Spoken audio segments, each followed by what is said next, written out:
ya, ketika kita ingin melangkah ke kemakmuran kayak gitu, kita harus mulai mengambil langkah-langkah yang sedikit ekstrim. Langkah pertama ekstrim yang saya ambil adalah makan di restoran mewah. Orang yang berani. Oke. Keberuntungan hanya menyukai orang-orang yang berani. Gitu. Oke. Jadi gimana sih caranya ngatasin orang yang sering sial hidupnya gitu? Mudah-mudahan setelah denger ini, Rozi hidupnya jadi lebih beruntung. Nah, caranya memulai untuk bangkit gimana? Yang paling realistis. Yang paling realistis, Mas. Jadi, kalau menurut saya, kalau mau melakukan sesuatu, benerin etikanya biar bisa menjadi personal branding. Kayak gitu. Karena branding itu bisa menjual whatever you want, apapun yang kamu inginkan. Kayak gitu dunia ini. Buat teman-teman nanti akan ngerasakan, ketika energinya udah naik, ketika memikirkan sesuatu, fokus sesuatu, kayak boilah kayak gitu loh, Mas. Karena terlalu melekat ketika diambil, sakitnya luar biasa gitu loh.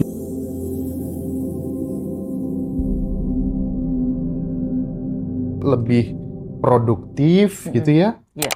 Sorry ya teman-teman yang benci sama aku nggak punya sedikit pun waktu untuk kembali membenci dirimu karena aku terlalu sibuk mencintai orang-orang yang mencintaiku. Kalimat itu pas banget gitu dengan apa yang aku alami gitu. Betul. Nah, aku ingin tahu bagaimana kemudian pandangan Kak Roma bahwa apakah kemudian kebencian-kebencian itu cukup memberikan implikasi yang negatif terhadap stagnasi kehidupan yang lebih baik dalam diri kita. Gimana itu Kak Roma? Saya sangat-sangat setuju dengan perkataan Mas Hendra. Dulu, ketika saya benar-benar fokus pada orang-orang yang membenci saya, hidup saya stuck di situ aja. Kita nggak bisa jadi raja di hidup orang lain. Kita hanya bisa jadi raja di dalam hidup kita. Tidak masalah kita jadi dayang-dayang di hidup orang lain. Tapi kita harus jadi raja di hidup kita sendiri. Menjadi raja itu tidak mudah. Langkahnya banyak. Jadi kebayang nggak sih Mas, ketika kita ingin menjadi raja di dalam hidup kita, terus kita juga ingin jadi raja di hidup orang lain, kan kayak gitu nggak bisa. Pilih mana, kamu mau jadi dayang-dayang di dalam hidup kamu, atau kamu ingin jadi raja di hidup kamu. Ketika menjadi seorang raja, kamu sudah harus tahu anggapan orang lain bagaimana omongan orang lain, bagaimana permasalahan bisa datang, A, B, sampai Z. Sebagai seorang raja, layaknya kita harus duduk tegap, kepala diangkat, tarik nafas, lepaskan, tersenyum, udah gitu. Kalau saya, ya Mas Hendra ya. Dan saran saya sih buat teman-teman yang masih peduli dengan rasa dendam kepada orang tua, rasa marah kepada permasalahan di masa lalu, tetangga yang suka iri, bla bla bla, lupakan, biarkan. Seperti kata Mas Hendra tadi, nggak ada waktu. Nggak ada waktu, Mas. Kita cuma punya waktu 24 jam. Untuk, mohon maaf, buang hajat berapa? Kalau digabung seharian, ya. Terus untuk tidur udah 8 jam sendiri. Belum untuk makan. Kebayang nggak sih Mas, itu belum untuk kerja lagi, untuk bisnis lagi. Terus habis lagi untuk yang lain. Sedangkan kita harus punya waktu sunyi, bukan? Gimana tuh? Kebuang sia-sia waktunya. Apalagi kalau ada sampai yang head comment, Allah bacot. Iya juga ya. Dalam satu akun, dia satu akun nih, terus dia komen sampai 100 akun, berapa kali tuh? Aja. Dikali sampai berapa detik? 100 akun, sekian detik, dikali, udah berapa habis waktunya tuh, Mas? Iya.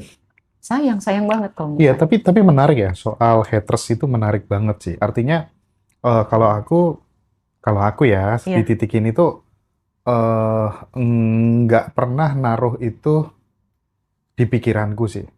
Mungkin karena saya awal, Mas. Apalagi di hati ya. Iya. Yang ada tuh di bawah telapak kaki gitu. Tetapi aku ingin memberikan mengirimkan pesan khususnya buat teman-teman yang masih muda-muda Kak Roma. Iya. Jejak-jejak digital, komen-komen yang negatif itu menurutku adalah bagian dari etikabilitas yang itu juga akan memengaruhi jalan hidupmu loh. Betul. Jadi kalau itu kamu terus-teruskan, ya yang rugi bukan orang lain, tapi dirimu sendiri, ya nggak sih? Iya betul Mas. Saya malah untung. Karena saya ngerasa 2 hari kemarin saya sempat mikir gitu ya Mas ya. Ini bener nggak sih jalannya sampai dihujat kayak gini? Ini bener nggak sih ilmunya gitu ya Mas ya? Terus sahabat saya bilang, lah apa hubungannya pikiran mereka dengan apa yang pengen kamu lakukan? kalau misalnya kamu belum sanggup, ya wajar, kamu masih muda. Kayak gitu ya Mas ya. Wajar, kamu belum sedewasa itu untuk dewasa. Kamu tuh cuman wanita yang masih muda, terus dipaksa untuk dewasa. Gitu. Terus, oh bener juga, ayo udahlah. Jalan satu-satunya mungkin kalau kamu belum bisa, misalnya kayak tadi Mas Hendra ya, ada di telapak kaki gitu. Iya, Ya. Mungkin saya masih di sini, terus lama-lama jalan ke bawah, nanti tinggal injek. Tinggal nunggu waktu aja. Iya, kayak gitu. Mungkin namanya masih belajar ya Mas. iya. Oke. Nah, mungkin ini ya, Mas Rozi ya. Ya. Mungkin kita mulai lebih apa tuh namanya meningkatkan obrolannya dari sini.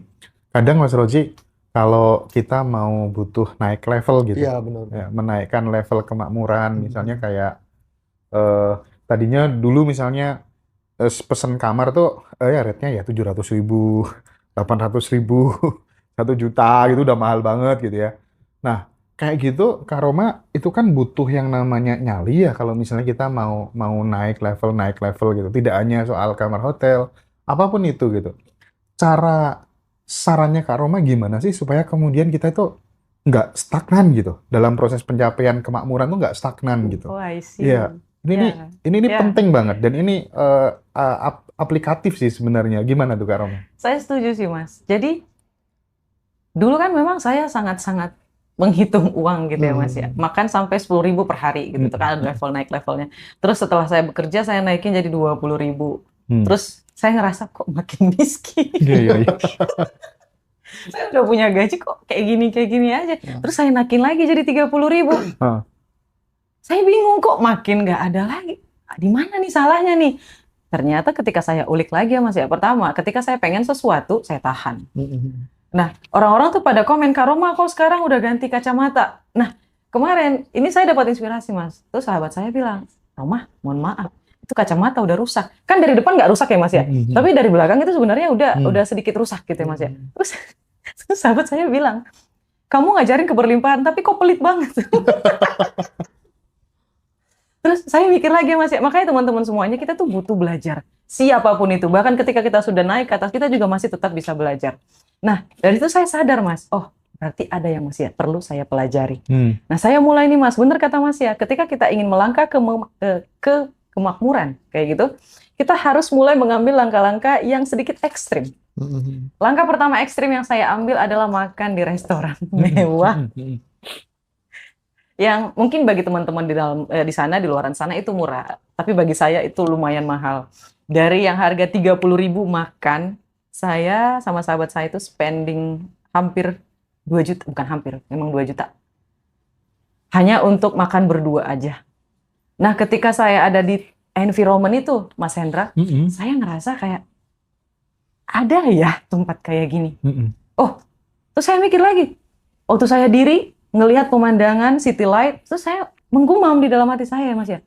Enak kali ya kalau saya bisa diri memandang ke bawah, terus saya punya kantor, setidaknya jadi karyawan ngelihat pemandangan kayak gini lah gitu. Itu ceritanya saya masih kerja, Mas. Seminggu kemudian kantornya pindah. Pindah, Mas. Dari lantai cuman lantai 5 ya.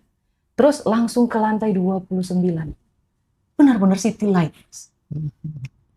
Itu yang pertama. Terus waktu saya makan, saya lihat ada menu yang luar biasa gitu. Dalam hati mikir ya Mas ya, selama ini aku kemana aja? Kok ada makanan seenak ini dan aku baru bisa ngerasain di saat ini? Apa yang orang lain lakukan sampai bisa mereka makan ini hampir 1 bulan sekali? Dalam pikiran saya kayak gitu ya Mas ya. Enak kali ya, aku ucap lagi nih Mas afirmasinya. Enak kali ya kalau bisa makan mewah. Sebulan sekali deh, kayak gitu. Masya Allah. Sebulan kemudian Mas, pergi lagi. Oke. Jadi makanya kalau kita tuh, bukan saya nyuruh teman-teman untuk bermewah-mewah ya, enggak. Tapi kita masuk dulu ke environment-nya, kita kenal, kita tahu. Kalau kita nggak kenal, kita nggak akan tahu. Tapi orang-orang tuh banyak mengira kalau kita bermewah-mewah itu boros, Mas. Iya. Nah ini mental miskinnya kena nih Mas. Mental miskinnya kena. Jadi kayak, oh, kan sayang Kak digunain duit segitu hanya untuk makan-makan. Kan lumayan bisa ditabung. Terus kalau ditabung apa yang kamu dapat? Pikirannya masih di situ-situ aja, terus dia nabung. Belum tentu kan, Mas? Ketika pikiran kita itu stagnan, kita bisa punya ide untuk bikin bisnis. Siapa yang tahu ketika kita gunakan uang tabungannya pergi jalan-jalan ke Bangkok, tiba-tiba di Bangkok punya ide untuk bisnis. Banyak loh Kak, teman-temanku itu yang dulunya ngerokok, Ya, terus kemudian akhirnya memutuskan untuk nggak ngerokok. Pada saat memutuskan untuk nggak ngerokok, gelang istrinya nggak nambah-nambah. Sama aja. Ya artinya terkadang salah satu cara untuk kemudian memperbesar wadah rezeki itu ya udah dengan cara menaikkan level kebutuhan, Iya. menaikkan betul, level kebutuhan, termasuk kemudian memikirkan nasibnya orang lain, betul, ya nggak sih? betul, Mas. Itu betul sekali. Mm-mm. Kalau yang tadi saya bicarakan itu untuk mengenal environment ya, Mas. Mm-mm. Yang kedua yang saya lakukan, apa sih yang bisa saya lakukan Iya. untuk orang lain gitu loh, Mas? Ini pertanyaan paling dasar. Sampai saya bikin buku kan banyak tuh, Mas, e-book. Oke. Sampai ada, masih 2 sih. Buku fisiknya ada 1. Sebenarnya banyak buku e-book saya, cuma belum saya liris aja. Dan kemarin baru banyak tuh orang yang sadar tentang jurnal, Mas. Jurnal itu luar biasa. Kalau teman-teman penasaran, ikutin kelasnya nanti dari Ngaji Roso nih. Nanti saya ajarin deh. Khusus untuk Ngaji Roso. Tanggal berapa sih? Untuk kelasnya Kamu lupa ya tanggalnya ya. ada. 6 Maret. 6 Maret itu. Ya, Tanggal untuk 6 Maret. Ya. Jadi silakan ikut kelasnya Kak Roma, nanti bonus dapat buku ya. Buku judulnya apa Kak Roma? I am the king, Mas. I am the King. Nah, Iya. silakan teman-teman yang mau join di kelas apa tuh namanya? Kelas level up-nya Kak Roma itu udah disematkan nomornya di TikTok ya. Silakan. Itu Zoom ya, teman-teman ya. Oke, lanjut Kak Roma terkait dengan itu tadi. Oh ya, sampai di mana tadi, Perlu Mas? dibiasakan kalau kita mau naik level Iya. tuh perlu nyali lebih tepatnya Betul. kali ya. Tadi kan berani. Karena keberuntungan itu menyukai orang-orang yang berani. Oke. Keberuntungan hanya menyukai orang-orang yang berani. Kalau misalnya belum dapat, kita beruntung. Dapat pembelajaran. Kalau misalnya Allah kasih rezekinya, berarti kita beruntung banget. Untung dan untung banget. Iya sih. Aku dulu punya sahabat namanya Nagara Yanotama. Wow. Dia kasih satu statement gini. Ke depan orang-orang yang maju itu bukan orang-orang yang pintar, tapi orang-orang yang berani dulu. Berani dulu. Terus yang pintar kemana dong, Mas? Percuma, Mas. kalau Parkir gitu. dulu atau Ya, terlalu banyak pertimbangan. Justru ya, Oh Mas iya, ya. iya, Betul. benar. Kalau dia pintar, tapi dia tidak pemberani, aduh, Mental ya. Balik ke mental berarti ya. betul. Itu sayang banget sih, Mas, kalau menurut aku. Orang yang paling merugi adalah orang yang pintar, tapi tidak mau bertindak dan tidak berani untuk memulai. Itu sayang banget kalau menurut aku. Kalau dia, makanya Mas ya, yang sukses, yang hebat di luaran sana adalah orang yang pandai eksekusi. Ilmu yang bagus ada ilmu yang dipraktikkan dan berani. Kemarin tuh ada orang yang daftar di kelasnya, Mas ya, untuk di kelas kemarin yang udah lewat kayak gitu. Terus ngomongnya kayak gini, Mas. Kok ini kelasnya mahal ya? Terus Cece ngelaporin saya, Kak, ini katanya kelasnya kemahalan. Bagi dia kemahalan karena dia merasa tidak akan mendapat apapun dari yang saya ajarkan. Dia tidak berani kehilangan untuk mendapatkan melebihi dari apa yang sudah dia genggam. Gitu loh, Mas. Jadi kalau teman-teman ngerasa kelas ini masih mahal, tolong mundur. Kenapa saya bilang mundur? Karena sedari awal sudah menghitung. Dan LOE-nya tidak akan berhasil kalau sudah memulai hitung dari awal. Wah, ini segini nih, nanti dapatnya apa nih? Ini segini nih, dapatnya apa nih? Nggak bisa. Nonton ini aja, nonton di IG sama YouTube aja gratis kan. Iya karena menurutku memang orang tuh bertumbuh sesuai dengan tingkat kenyamanannya masing-masing Yes. gitu. Ada yang lewat kelas dia cepet, ada yang lewat kelas justru perhitungan, aduh uangku habis dan lain sebagainya gitu. Bayangin kayak temenku itu yang di Magetan tuh, ya ikut kelas, bayarnya Mas Hantam Sertie 1 kilogram. Ah, saya iri, Mas. 3 miliar lebih. Demi Allah, gak bohong saya. Serius. Dan tahu nggak? Iya. Karena dia itu triliuner kan, bukan miliarder lagi. Apartemennya di Mekah, di Dubai banyak sekali. Karena aku juga join perusahaannya dia. Dia kasih rumus gitu. Sepanjang orang tuh masih perhitungan sama uang, nggak bakal bisa maju. Udahlah percaya sama saya gitu. Betul, Mas. Betul sekali. Dan bahkan kemarin tuh ada Cece juga ngelaporin tuh, Mas. Kakak kok harganya selalu naik ya? Itu syarat. Syarat. Karena memang saya tidak mau, Mas, ketika kelas itu tuh dihadiri sama orang-orang yang mentalnya tuh masih apa ya? Mental Iya, coba-coba. mental mindset, mental Fixed mindset. mindset, Iya, fixed mindset, Iya fixed betul, mindset. masih fixed mindset kayak gitu. Jadi lebih baik kayak saya mengajarkan orang yang cangkirnya dikosongkan, padahal dia hebat nih, Mas. Betul. Tapi cangkirnya dikosongin sama dia. Terus diusi, oh kayak gini ilmu Kak Roma. Oh dari ilmu saya digabung, dibuat lagi formulanya, terus dipraktekin. Ah lebih baik kayak gitu, Mas. Iya. Lebih Ini- baik sedikit tapi berkualitas. Ini menarik ya soal fixed mindset dan growth mindset barangkali ya. Aku tuh punya sahabat. Dia itu misalnya ketika ikut kelas gitu ya, Mm-mm. Mas, aku seneng banget. Hari ini aku ditraktir masuk kelas ini gitu. Kemarin aku ditraktir ikut kelas yang ini gitu. Itu tuh bangga ditraktir sama orang. Padahal sorry to say ya, kalau itu kamu terus-terusin itu yang bikin kamu miskin, awet miskin. Mental gratisan. Komennya Kak Roma apa? Saya udah nggak pernah ditraktir, Mas. Saya hanya mengizinkan orang yang akan saya doakan untuk sukses untuk mentraktir saya atau yang satu level sama saya. Kalau nggak saya nggak mau. Kalau dia masih pikiran bukan kekayaan ya, jangan tersinggung. Pikirannya, mentalnya masih di bawah, masih low frekuensi, saya tidak akan mengizinkan dia untuk mentraktir saya. Saya yang akan mentraktir kayak gitu.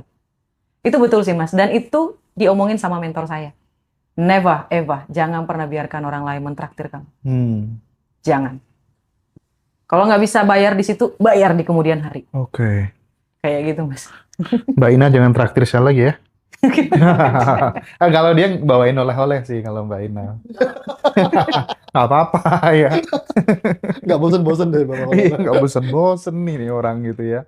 Tapi gini Kak Roma, nanti Iya. sebelum dilanjutkan sama Mas Rozi gitu. Kadang komunitas atau circle atau kalau salah satu cara untuk kemudian membuka pikiran bawah sadar itu kan terbukanya arah salah satunya adalah ketika kemudian kita itu bergaul dengan orang-orang yang frekuensinya lebih tinggi gitu. Yang jadi masalah adalah ketika kemudian orang itu tidak menemukan circle yang tepat, susah sekali gitu. Apalagi dari keluarga yang toksik gitu. Solusinya gimana dong? Seminar dong. Seminar. Agree. Mas, saya mulai beranjak tuh ketika saya tuh mulai bertemu dengan orang-orang yang di seminar kayak gitu loh, Mas. Saya mulai bertemu orang-orang yang positif itu ya dari grup-grup yang seminar kayak gitu. Jadi mereka itu terus ingin bertumbuh, bagaimana mencari peluang kayak gitu, Mas. Jadi kalau misalnya kita masih belum punya duit untuk ngikutin seminar, teman-teman bisa, betul kata Mas Hendra-nya, silahkan belajar di TikTok dulu, di YouTube dulu, di Instagram dulu. Sembari kita menabung. Jangan bilang nggak punya duit. Misalnya nih harga kelasnya 1,5 gitu ya Mas ya. Ya, kita bisa loh nabung 30.000, kalau nggak 10.000 per hari. Itu kelasnya pasti akan ada lagi 2 bulan sekali atau 3 bulan ke depan. Kita kan masih punya waktu ya Mas ya. Itu kan bisa ditabung. Sambil belajar, sambil kita ketahuin, kita pelajarin. Oh nanti tinggal eksekusinya gimana. Karena akan beda pembelajaran yang ada di kelas dan ada di IG, di TikTok, di YouTube, itu berbeda. Jauh. Kayak gitu loh Mas. Kalau saya pribadi ya Mas ya. Terus yang kedua, baca buku.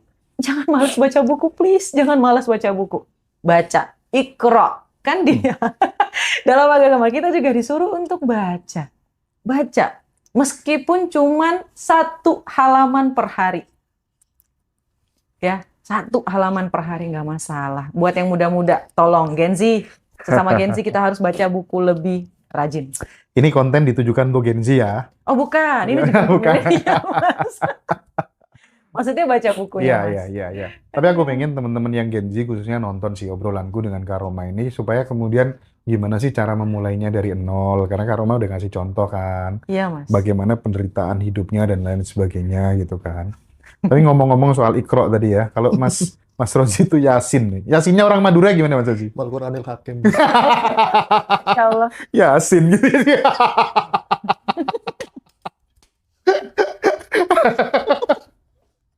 Oke. Ya Allah. Rozi ada pertanyaan. Mungkin Mbak ini ada. Oke. Aku lanjutkan dulu deh kalau gitu ya. Oke. Ini menarik mungkin kalau ditanyakan ke Kak Roma kali ya. Mas. Meskipun Kak Roma belum pernah ditinggal sama pasangan ya. Oh, pernah Atau dong. sudah pernah ya? Sorry. Pernah, tapi pacar tapi. Pacar ya. Saat ada laki-laki ditinggal sama istri Oke. dengan alasan apapun lah ya. Kamu yang senyum tadi, kamu ditinggal sama suami ya? Ini nih laki-laki nih. Ini asli temanku sendiri. Baik. Mungkin dia problemnya finansial, Kak. Atau apa, ditinggal terus kemudian dia cari suami yang lebih bisa menjamin masa depannya mungkin ya. Baik. Kan itu terpukul banget. Banget. Bahkan tubuhnya langsung kurus gitu. Untung nggak sakit kan. Nah, caranya memulai untuk bangkit gimana? Yang paling realistis. Yang paling realistis, Mas. Pertama, nikmati aja kesedihannya dulu. Oke. Nikmati. Yang pertama itu. Yang kedua, akuin aja. Oh ya udah, mungkin dia ninggalin aku ya memang karena ketidakmampuanku di kala ini. Oke, fine. Lalu setelahnya sudahi. Ikhlaskan. Tidak ada yang bisa kita lakukan selain mengikhlaskan. Dan kita mulai berpikir, oh, aku akan naik tangga. Dan wanita yang kemarin adalah wanita yang tidak mampu untuk menemaniku naik ke level itu. Positif mindnya kayak gitu. Karena ketika kita ditinggalkan seseorang, artinya akan datang orang yang terbaik. Tempat di samping itu harus kosong dulu, Mas. Baru datang dan digantikan. Kebanyakan orang salah paham, Mas. Ketika seseorang pergi, mereka itu ngerasa kayak, oh ya udah, aku selesai, aku kayak gini ya, kayak gitu. Enggak, sebenarnya enggak. Ketika seseorang pergi, maka yang terbaik akan datang. Jadi makanya Allah itu maha baik. Kenapa saya selalu bilang Allah itu maha baik? Karena Allah itu tahu siapa yang kita butuhkan. Buat temannya Mas Hendra, tenang aja, yang terbaik akan datang. Lagi OTW. Lagi OTW. Lakukan yang terbaik. Jadi meskipun istrinya pergi, nggak apa-apa. Habis ini pasti akan datang yang lebih cantik, lebih baik hati, lebih bisa setia menerimaku apa adanya gitu kan? Kalau menurut saya yang akan membuat sahabat Mas Hendra jauh lebih hebat daripada yang kemarin. Kalau menurut saya pribadi. Kalau untuk laki-laki memang tujuan paling utama itu karir nggak sih, Mas? Iya, Mas ya. Kalau menurut saya, karena impian laki-laki itu kan lebih menggebu-gebu gitu daripada wanita-wanita kan lebih rasa aman, merasa bertanggung jawab, iya, menjadi betul, pengayom pelindung kan gitu. Betul. Tapi boleh nggak sih kalau kemudian si laki-laki ini memiliki dendam yang positif gitu? Karena dia kan sakit hati nih. Oke, mulai detik ini aku akan kerja lebih keras lagi, lebih cerdas lagi gitu. Boleh dong. Mas Hendra tahu nggak? Ini saya sharing bentar ya, Mas. Saya compare. Compare nih permasalahannya. Sebelum saya menjadi seorang seperti yang sekarang, Heroma, saya pernah nyeletuk sama teman saya. Ini saya sudah mulai bikin TikTok, masih followernya masih 2.000 lah. Terus saya sering bikin seminar, bukan seminar, live kayak gitu. Pasti sering, dua hari sekali saya pasti bikin live kayak gitu. Saya pernah nyeletuk, enak kali ya kalau saya kasih bimbingan, kalau saya ngasih motivasi, kalau saya ngasih pembelajaran itu dibayar. Mas tahu, teman kantor saya yang bersebelahan dengan saya, dia nyeploknya kayak gini, Mas. Emang lu siapa? Saya ngedengar itu langsung mikir ya, Mas ya. Saya langsung senyum, Mas. Oh, hari ini bukan siapa-siapa sih. Lihat aja nanti. Sambil senyum, Mas. Sambil senyum saya langsung melakukan gerilya. Gerilya itu kayak melakukannya diam-diam gitu loh, Mas. Saya nggak pernah ngasih tahu, ngepost dimanapun kalau saya itu udah jadi influencer. Kan Instagram itu kan ada yang pribadi dan ada yang akun ini ya, Mas ya. Dan saya tidak pernah memberitahu siapapun dari teman saya kecuali teman dekat saya atau sahabat saya. Tahu-tahu udah 100.000 follower baru saya upload. Gue berhasil loh, yang kayak gini. Lalu tahu-tahu saya bikin seminar baru saya upload kayak gitu, Mas. Gue udah jadi pembicara loh. I'm paying enough. Aku sudah dibayar loh. Jadi buat temannya Mas Hendra juga kayak gitu, nggak apa-apa. Tapi buktiin, tapi sambil senyum, sambil bahagia, sambil ikhlas. Gimana sih? Masuk. Oh, masuk. Masuk banget. Bukan Mas Roji kan ya? Bukan. Bukan. Nomi. Oh no, not you. Okay. Someone people. Oh, some people in there. Oh, ya mungkin saya akan membahas tentang LOA. Tapi di sini saya akan memberitahu pembelajaran tentang law of mirror. Saya akan memberitahu kenapa pola itu berulang, itu satu. Kedua, energi itu bukan dalam hal mistis, tapi dalam neuroscience. Bagaimana sih cara kerjanya di dalam otak itu sebenarnya, dalam ilmu sainsnya. Bukan ilmu tentang ngambang, ngawung, nggak jelas kayak gitu. Saya akan jelasin. Yang ketiga, khusus untuk ngaji rosok, saya akan memberitahu tentang jurnal. Wow. Ya, karena jurnal ini sangat penting. Selain LOE itu ada 8 jenis jurnal. Ada 8 jenis jurnal dan ini saya akan rundown, saya akan ajarin, saya akan memberitahu kepada teman-teman yang ada di dalam ruangan ini, yang di Ngaji Roso, dan teman-teman yang pernah ikut kelas saya, tolong daftar kelas yang ini karena ini spesial.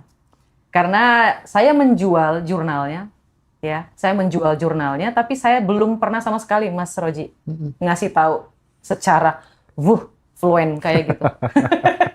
Gimana sih itunya? Ini khusus untuk Ngaji Rosonya. Mantap, mantap. Oke, Mantap. merasa terhormat sekali ya, Zi. Masya Allah. Banget. Tapi Harus tadi berbeda. gara-gara ngomong LOE, aku jadi ingat ya, kadang kita itu ketika sudah berada pada kondisi yang ideal gitu, artinya yang sudah tidak terbebani oleh luka-luka batin dan lain sebagainya itu, ketika menginginkan sesuatu gitu, sebut saja misalnya mobil gitu, Iya.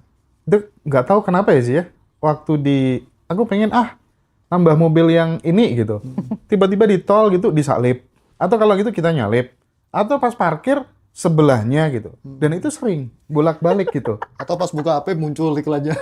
Oh iya, bisa jadi ya sih.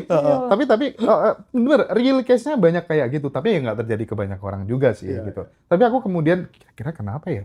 Mungkin Karma bisa jelasin. Oke. Itu adalah di nervous system kita, Mas. Apa yang kita fokuskan, dia akan tumbuh. Apa yang kita fokuskan, dia akan tumbuh. Kita fokus ingin punya mobil itu, right? Alright. Dan, Right. ya. Dan otak kita secara sadar, ya Mas ya, secara sadar akan mengetahui bahwa kita menyukai hal tersebut. Right. Dan dia akan mencari apapun yang kita sukai. Mencari celah itu secara Iya, jadi dia akan spontan gitu ya. mempertemukan kita dengan hal-hal yang kita sukai, hal yang sama dengan apa yang kita pikirkan. Misal kita suka sesuatu, kita ulang-ulang di dalam kepala kita, itu masuk ke dalam identitas lama yang ada di ABS, alam bawah sadar kita. Iya, iya, iya. Dan di alam bawah sadar kita itu ada namanya nervous system. Dan nervous system ini menyukai hal-hal yang serupa. Oke. Serupa. Secara otomatis, dia akan mencari hal yang serupa. Kayak tadi Mas ya, ini adalah teori mobil merah. Ada pertanyaan nih kalau kita pergi ke wawancara pekerjaan, berapa banyak mobil merah yang kamu lihat ketika kamu berjalan menuju kantor ini? Ada pertanyaan kayak gitu. Dan pasti dia akan blank, Mas. Kenapa? Pertama, mungkin either dia sedang tidak fokus, tapi kalau dia fokus, pasti dia bilang, saya tidak melihat mobil merah, tapi saya fokus melihat mobil warna hitam. Nah, itu misalnya, Mas, saya tidak melihat warna merah, tapi saya fokus melihat yang warna kuning. Oke, oke. Itu artinya pikirannya sedang dalam kondisi dia fokus terhadap sekitarnya. Kayak gitu. Nah, teori mobil merah ini juga bisa disangkut pautkan dengan apa yang dikatakan oleh Mas Hendra tadi. Misalnya, Mas, saya sangat suka Mercy dan BMW. Dan mobil yang selalu lewat di sekitar saya dan sahabat saya ketika lagi main, pasti mobil yang dua itu. Pasti, nggak mungkin enggak.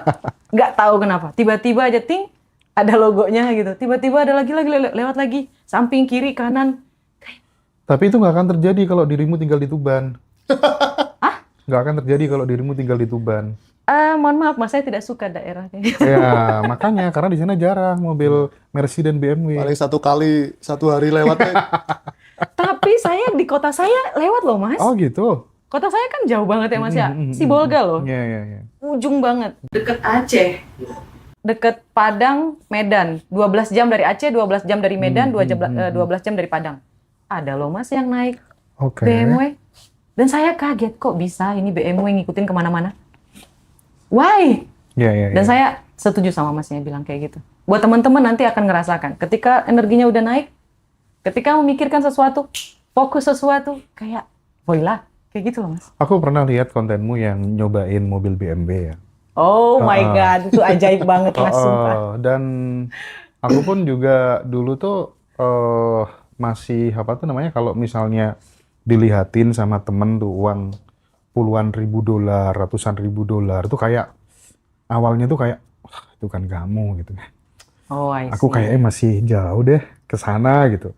Tapi karena semakin sering dilihatin, semakin sering dilihatin, bahkan nih Mas Hendra lihat nih pengeluaranku bulan Oktober ini 1,3 M. Ini hanya untuk jajan dan beli buku, beli kelas-kelas aja, Mas. Dan itu rutin ditunjukin semuanya gitu ya. Subhanallah. Terus aku lihat terus sama Habib, sama Mbak Dinda, sama teman-teman yang lain, sama Mas Rozi gitu ya. Kenalin Akhirnya dong, kan, iya akhirnya kan akrab ya Kak. Akhirnya akrab gitu. Ya Allah, Dan aku ternyata, alah, dan itu sangat membantu sih Kak Romaya. banget Mas. Kita punya pengalaman yang sama soal itu mungkin barangkali ya. Banget Mas. Mm-mm. Dan itu ditawarin langsung loh. ABS kita akrab. Alhamdulillah. Iya. Itu juga keajaiban itu Mas, ketika saya nyoba yang BMW itu. BMW yang dicoba itu juga BMW seri lumayan lah. Mm-mm. Seri 7 kalau nggak salah. Ah, gila itu luar biasa. Iya, iya. Saya sampai nangis loh itu Mas, tapi cuman saya nggak upload aja gitu. Iya, iya, iya, iya. Sampai ditawarin mau keliling lagi nggak Mbak? Iya. Tapi sepakat loh Mas, aku dulu pengen punya mobil sering ke dealer loh aku test drive. Padahal nggak punya apa-apa. Serius loh. Ah tuh, Lama-lama kan dapat kok bisa beli mobil itu loh.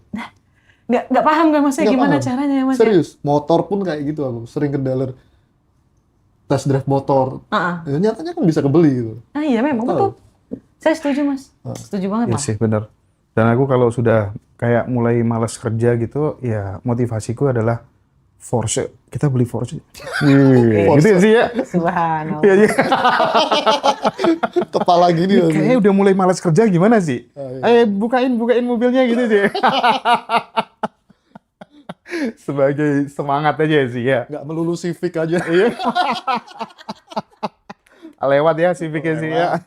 Enggak, ini motivasi buat teman-teman muda. Kita sama-sama benar-benar mulai dari nol, tumbuh dari bawah gitu ya. Dan kita ingin membersamai khususnya adik-adik kita yang memang berangkat dari keluarga yang mohon maaf kurang mampu, ingin melunasi penderitaan orang tuanya. Kita ingin menemani dengan konten-konten seperti ini gitu ya. Betul betul. Mm-mm. Ya bagi teman-teman yang omsetnya udah bermiliar-miliar, jangan dengerin konten ini ya. Jangan dengerin konten ini. Itu bukan untuk Anda, salah alamat gitu ya. Ya, Tapi kalau mencari kebahagiaan gimana Mas? Boleh dong nggak nonton di sini. masalah, nggak Boleh ya, Mas, masalah sih ya. Oke, Mas Roji gimana? Ada pertanyaan nggak? Pernah nggak Mas Roji itu selalu kemudian misalnya dalam berpartner gitu ya, selalu ketemu partner yang busuk gitu. Oh, sumpah, Jadi sumpah. dan itu berulang terus gitu. Waduh, gimana? Jadi beberapa kali itu kan kita belajar bisnis ya, sembako apa itu. Tapi ketemu orang yang memang fake gitu, palsu banget. Jadi apa namanya, agennya juga fake, terus di pabrik juga ketemu orang fake kayak gitu-gitu itu kok bisa seperti terulang-ulang tuh gimana? Iya. Jadi kalau bisa sekalian di breakdown aja. Baik, Kenapa Rozi itu kok hidupnya sering sial? Itu aja deh intinya ya. Nggak usah, pokoknya banyak aku melihat, karena aku saksi sendiri gitu. Serius ya, aku tuh pernah ya, di satu momen tuh bener-bener pengen dukung totalitas Rozi gitu. Serius, aku sempet demi apapun aku berani bersumpah. Aku sempet mau ngeluarin ya tidak sedikit uang sebenarnya. Tapi karena melihat perilakunya Rozi, aduh ini orang gimana sih?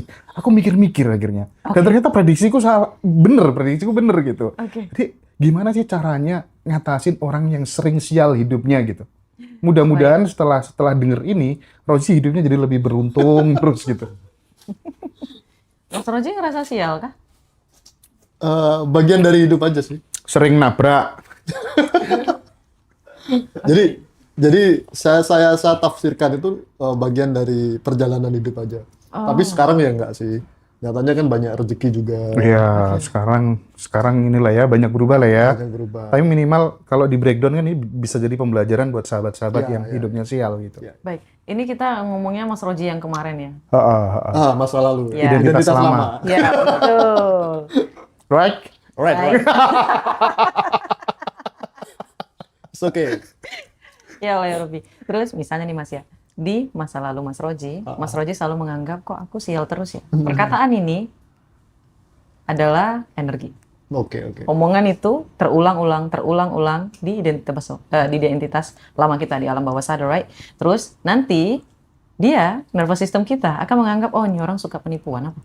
Oh, ini orang suka sial. Oh, ini orang menerima aja gitu.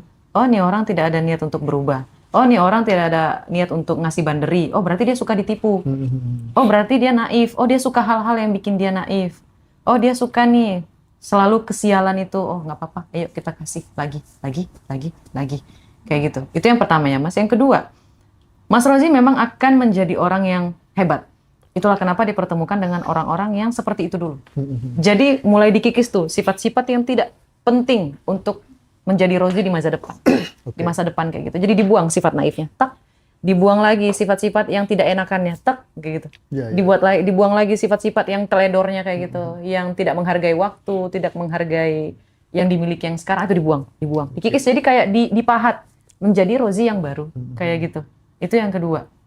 Dan yang ketiga, agar Mas Rozi hatinya lebih lapang dan bertemu orang yang jauh lebih baik ketika Mas Rozi tumbuh menjadi baik. Kayak gitu. Itu ada beberapa titik-titiknya kayak gitu. Karena kan kita manusia ini kan banyak jenisnya. Jadi kita teman-teman bisa lihat di titik mana nih. 1, 2, 3, di poin mana. Teman-teman bisa lihat. Oh aku ada di poin 1, di poin 2, di poin 3. Kayak gitu. Kalau saya ya Mas. Oke. Memang iya Mas ya. Aku dulu itu gampang nggak enakan ya. Ngapa-ngapain orang mesti tak iyain. Iya, dan Ramo lakoni.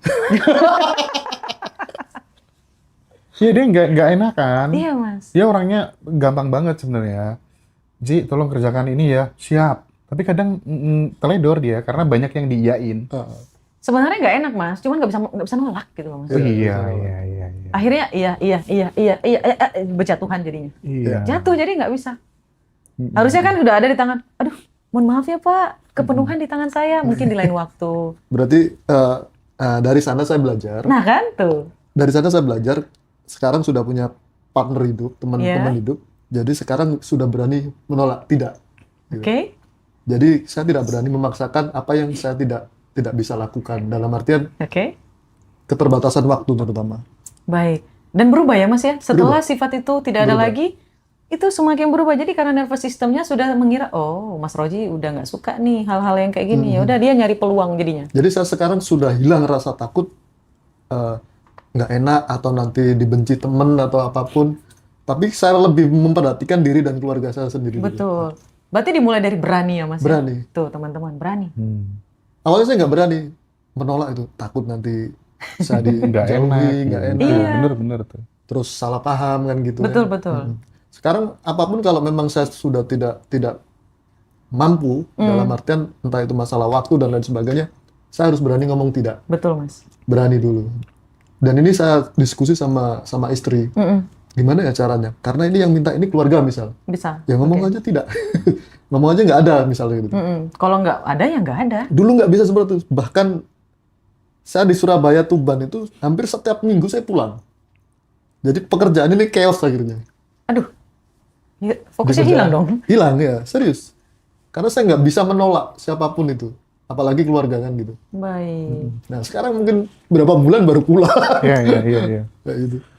Terus Kak Roma, Ya. salah satu variabel keberhasilan banyak orang itu kan mau nggak mau kan ada yang namanya etikabilitas, ada yang namanya etika.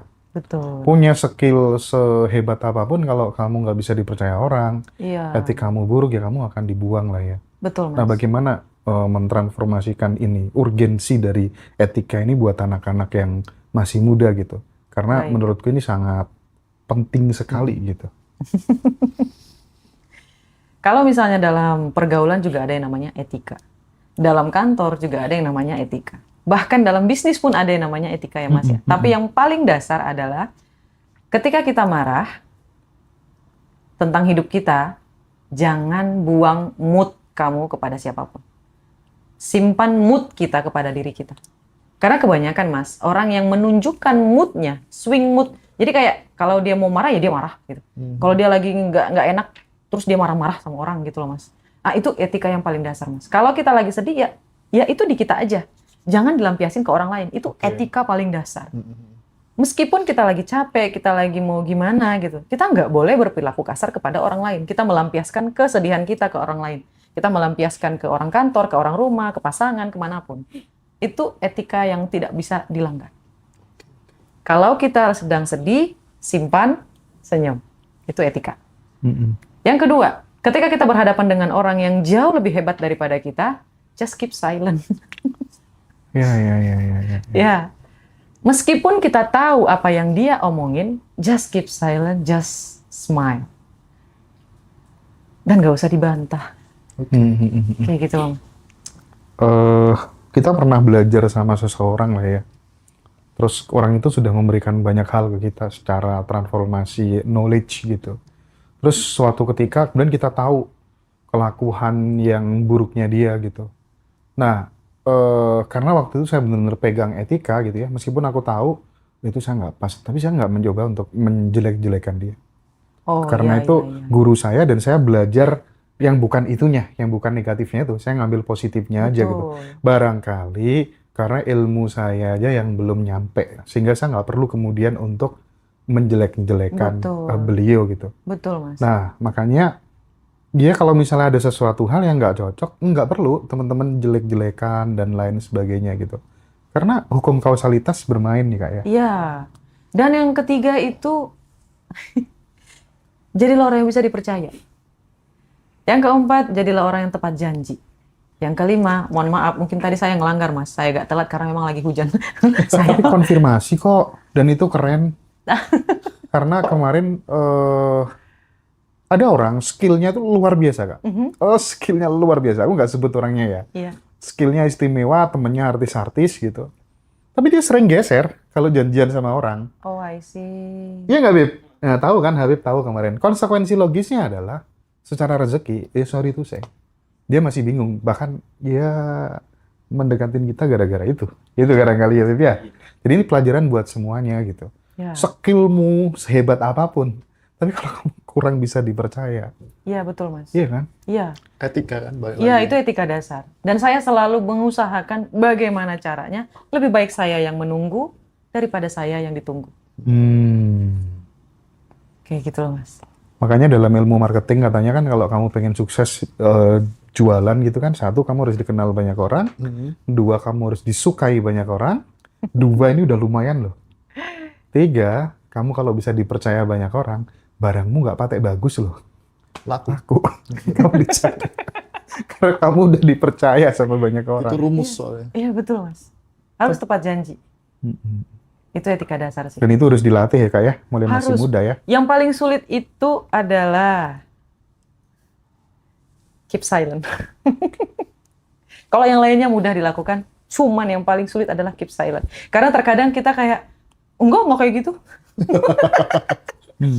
Bayangin aja, Mas, kita harus melatih bagaimana ekspresi wajah kita, bagaimana melatih intonasi suara kita. Bukan berpura-pura ya, Mas. Iya, iya. Ini kayak kita mengosongkan cangkir kita nih. Kita nggak tahu apa-apa. Kita nggak dengerin orang, oh, I see. Terus kita bandingin dengan ilmu kita. Oh iya, ada yang salah nih. Nanti dimasukin, digabungin. Terus jadi puzzle, masuk. Nambah lagi ilmunya. Kayak gitu loh, Mas Hendra. Kalau menurut saya sih nggak ada ya orang yang lebih hebat daripada, bukan maksudnya, setiap orang itu sama, ada kehebatannya masing-masing. Kayak gitu. Saya sih setuju yang itu, Mas Hendra. Kalau arti personal branding untuk sebuah kesuksesan gimana Kak Roma? Itu kita ngomongin bisnis, Mas. I like it. Jadi, Tadi sudah kasih clue-clue ada bisnis yang mau masuk sini, Mas. oh iya, Masya Allah. Jadi, kalau menurut saya, kalau mau melakukan sesuatu, benerin etikanya biar bisa menjadi personal branding. Kayak gitu. Karena branding itu bisa menjual whatever you want, apapun yang kamu inginkan di dunia ini. McD itu branding. Personal branding luar biasa, Mas. Dan misalnya Blackpink, itu kan branding, gitu loh, Mas. Mereka membrandingkan Blackpink, kayak gitu.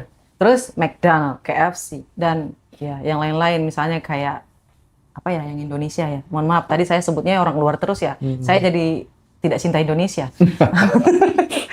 Oh, HMNS Humans, ya parfum Humans biar makin laris Humans-nya.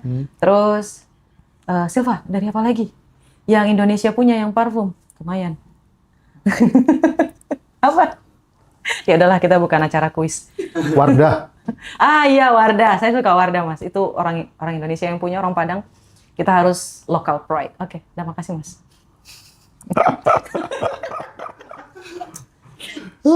Oke. Siapa yang tahu tiba-tiba masuk Wardah gitu ya, Mas? Iya. Boleh. Jadi nambah, Masya Allah. Amin. Dan Ngaji Roso mulai dari 2017, ya itu benar-benar bangun branding. Kita kasih aja. Nggak pernah jualan dari dulu. Iya. Iya. Iya ya, Mas ya. Saya lupa nyebutin Ngaji Roso juga personal branding, Iya, guys. makanya saya ngingetin itu sebenarnya ya. kurang peka deh ya. Iya, maaf ya Mas. Tapi gini Kak Roma, Iya. ada yang namanya atensi. Saya Oke. termasuk orang yang mempercayai bahwa seseorang punya skill apapun, punya kemampuan apapun, tidak lepas dari yang namanya atensi. Ketika kemudian atensinya adalah keperluan, ya maka yang didapat akan itu. Betul. Skill apapun juga gitu. Kita dari dulu, dari waktu masih kuliah, senengannya kan bikin banyak kegiatan-kegiatan sosial gitu Iya. sih ya. Fokus ke Termasuk situ, ya kan? Yayasan Pandasuan dan lain sebagainya. Semuanya kita kerjakan gitu ya. Organisasi tingkat pelajar, kita bikin organisasi dulu namanya Puspres, Pusat Pelajar Respek Sosial gitu kan. Banyak ya yang kita create kayak gitu. Dan kita setiap hampir seminggu 2-3 kali itu saya selalu suruh anak-anak. Nah itu jeleknya saya tuh saya nggak pernah mau terjun langsung sendiri gitu. Saya selalu nyuruh anak-anak datangin orang ini, kondisinya kayak gini, titip salam aja ya gitu.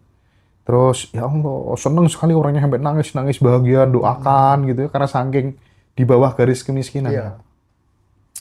Hingga Kak yang namanya kita belum punya apa uangnya masih terbatas gitu ya kan nggak bisa harus mengcover banyak orang gitu akhirnya orang itu kalau misalnya kehilangan harapan itu kan bisa berpengaruh terhadap usianya dia pas dia sakit-sakitan Betul. gitu kan kalau sudah hilang harapan tuh yang harusnya usia panjang bisa mati loh. Mati Mas. Akhirnya ya Allah lupa ya nggak keurus ya lupa ya nggak kita datangin lagi ya meninggal. Kejadian itu berulang-ulang terus. Akhirnya mulai saat itu ini nggak bisa dibiarin ini. Pilihannya hanya dua, kemakmuran atau kematian. Dan saya fokus saat itu atensi saya gimana caranya menuju kemakmuran. Supaya saya bisa selamatin banyak nyawa orang. Supaya punya harapan hidup lebih panjang gitu. Iya, itu ada penelitiannya Kak Mas. Nah gimana tuh? Jadi penelitiannya itu ada seekor tikus yang diberi percobaan. Yang pertama, dia dibiarkan kayak gitu aja. Percobaan yang kedua, dia ditolong setelah 30 menit di dalam kubangan air itu. Ya Mas ya, terus dijatuhin lagi. Terus dia berpikir untuk, Ditolong lagi. iya ditolong lagi. Dia berpikir, dia bertahan jauh lebih lama daripada yang pertama kali dia ditolong. Sampai akhirnya kemudian dia mati lagi. Kayak gitu. Artinya, manusia itu bertahan karena, tadi Mas Hendranya bilang, harapan. Tapi masalahnya kebanyakan manusia, mereka berharap sampai melekat. Mereka ditolong dan berharap untuk ditolong terus-menerus. Itu yang jadi problematikanya yang paling utama gitu loh Mas. Itulah kenapa, saya singgung politik nanti mampus saya. Gak apa-apa, dikit-dikit gak apa-apa. Iya, itulah kenapa BPJS kan dicabut ya Mas ya. Iya. Ya, saya sebagian merasa sedih, sebagian merasa, aduh ini ya karena terlalu melekat. Kayak gitu loh Mas. Karena terlalu melekat ketika diambil, sakitnya luar biasa gitu loh Mas. Gitu ya. Saya, itu contoh salah satu kayak gitu ya Mas ya. Udah ditolong, tidak mencari tahu bagaimana caranya untuk menolong diri sendiri. Ini kita kecualikan yang sakit parah ya Mas ya. Yang sakit parah mindir dulu itu nggak boleh dicabut sama sekali karena memang udah nggak bisa nolong lagi karena sangat parah kayak gitu Mas. Tapi kalau yang masih bisa untuk mencari Produktif lah. iya, yang masih produktif, yang masih bisa untuk disembuhkan sendiri, tidak mencari pertolongan lain selain yang EES ini gitu loh. Selain menggunakan BPJS ini gitu. Akhirnya apa? Ketika dicabut dan hilang, Iya. ya gitu loh Mas. Itulah.